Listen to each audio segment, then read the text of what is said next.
Kelly Miller, and this is Folsom, California.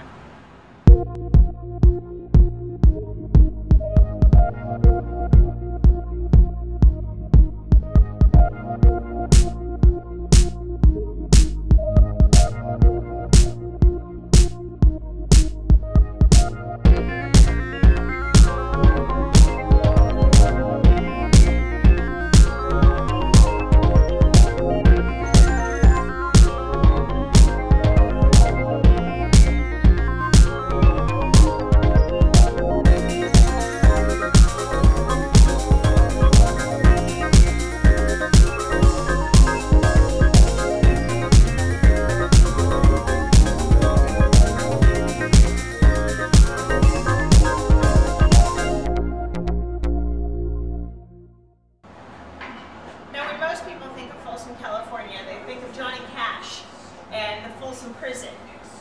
But there's a whole lot more to this little town than just a little bit of rockabilly and some convicts. There's over 100 years of gold country history that went on right here on these streets. Now, the official story of Folsom, California is that there is no ghosts. But if you talk to the residents, you get another town. Yes. All right. Counting in for edit in 3, 2, 1. I'm here with my friend Katie, and she has some great stories and local legends that she's going to tell us, and I hope that it's good content for the blog. Katie, tell me about yourself. Where did you go to school? Well, I'm going to Folsom Lake College right now. And what's your major? English major. Love writing. I thought it was a class with Danner that I haven't taken yet. So she's got good stories, you can tell, because she's an English major. Yeah, we'll go with that. So, how long have you lived in this area? I have lived in the same house in El Dorado Hills since I was 6 months old. Okay, so all your life? All my life. And you went to high school here and you grew up here? Yeah. So you're just kind of a local girl? Yeah. You got a hometown hero here. Yeah, right. And so you said that you have some pretty interesting ghost stories that happened around Folsom that you can tell us about. Yeah, I have. There's a couple from my house, and then there's one from my grandparents' house in Auburn. Okay. Which one do you want to go with first? Let's start with my grandmother. Okay, go with your grandma. She comes and visits you. She comes and visits us, and we always know when she's around because you can smell the cigarette smoke. And nobody in my family smokes. Nobody, and I know this because I just recently quit, and Katie was one of my biggest supporters. So I'm so proud of you. Thank you. Yeah, so my grandmother died when I was, I want to say 13. Yeah, I was in 8th grade, and she passed away in September, and we had the wake, the memorial at the clubhouse up in Lake of the Pines, Auburn, where she used to live. And after we all went home, and it was just family and close friends at the house, and my cousin and I were hanging out in the hallway by the front door, which, by the way, nobody ever used the front door. Everybody came in the side door into the living room. Side door families. My family from Oklahoma is going to understand that one. Above the garage, yes. The house is above the garage. And my cousin and I, my cousin is about 4 years younger than me. She was 9 at the time, I want to say. We're hanging out in that little hallway by the front door, sitting on the deacon's bench, and I really don't even remember what we were doing there. And we both looked up at the same time and just watched my grandmother walk right by the front door. So at her own memorial service, your grandmother walked past a front door that nobody uses. Yeah. Right in front of you and your cousin. Right in front of me and my cousin. And how old were you? I was about 13. You were 13? Yeah. And what did you feel when she walked by? Did you feel like she was trying to communicate something to you, or? Honestly, I was shocked at first. I was like, wait, what? And then I kind of think she was trying to make sure that we were all okay, that all of her family was okay, but I also kind of think she wanted to see how many people turned out for her funeral. I love my grandmother. Because if I'm going to have a party, it better be a good one. Yes, yes. There were quite a few people there, so I mean, I think she was pleased with the turnout. Good. So she was very well loved. She sounds like a sweet lady. Does she look out for you now, or? I think she does. She bugs my mom a lot. Does she really? Yeah. My mom gets to see her the most, I think. And this is her mother? Her mother, Her yeah. mother. Her mother, and my dad's parents died before I was born. Okay. So it was my mother's parents were the only grandparents my sisters and I ever knew. And I loved her dearly. She could be a massive bitch. She used to pick on my older sister like nobody's business. She used to pick on my dad like nobody's business. But we loved her and I miss her. So she's feisty and fiery. Oh like yeah, you. oh yeah. Okay, so now why don't you go ahead and you tell me about this dresser that you were telling me that your mom has. So what do you have? A pen. You have a pen. That's great. Are you gonna go color? Hey, come here, give me a kiss. Come here, give me a kiss. Okay, go get your daddy. Poor child. Boy, it's my son. You guys have seen him.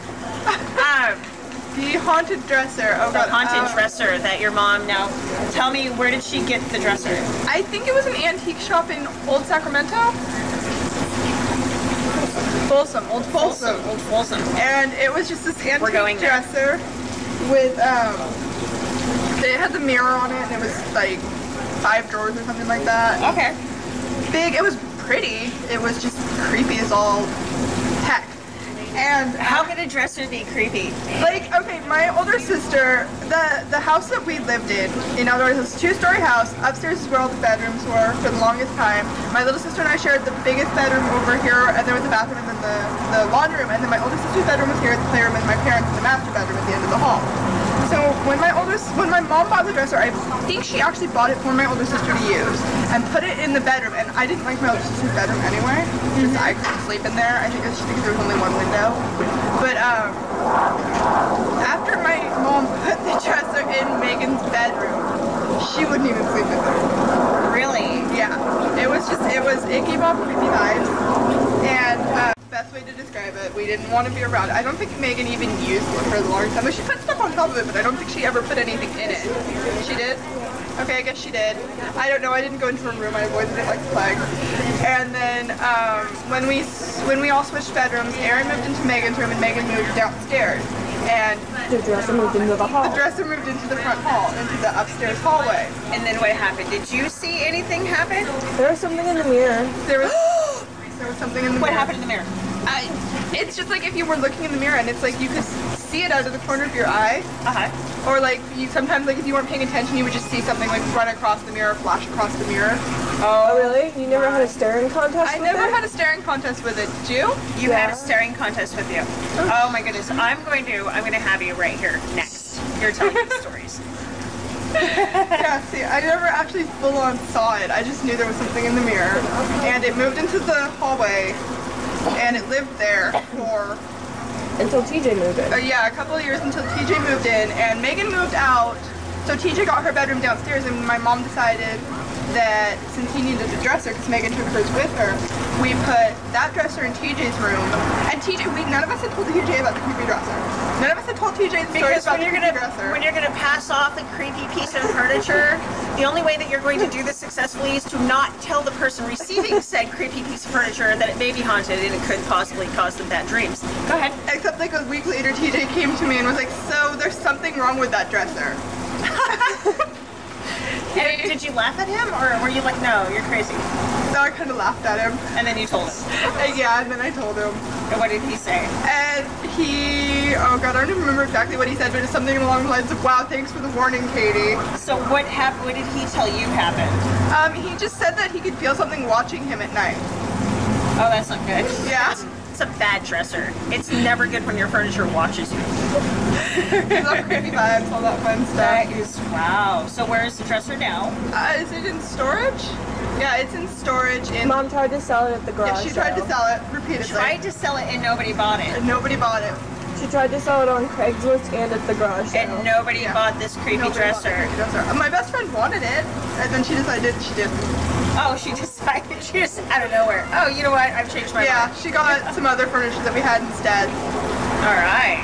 So, those of you who live in El Dorado Hills in Folsom, don't go to their yard sales. Don't buy their dresser. It's haunted.